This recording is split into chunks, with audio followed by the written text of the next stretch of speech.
হরে কৃষ্ণা।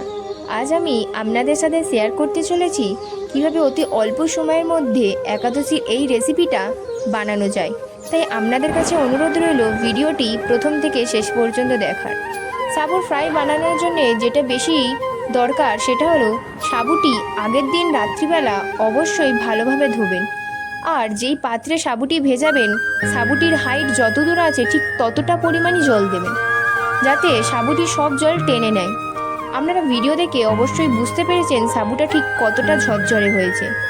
ভিডিওতে যেরকমভাবে রেসিপিটা বানানো হচ্ছে সেরকমভাবে যদি আপনারাও বাড়িতে বানাতে পারবেন অবশ্যই, তাহলে আপনারা এই রেসিপিটার স্বাদ উপভোগ করতে পারবেন এবং বাড়ির ছোট থেকে বড় সবাই এই রেসিপিটাকে খুব পছন্দ করবে।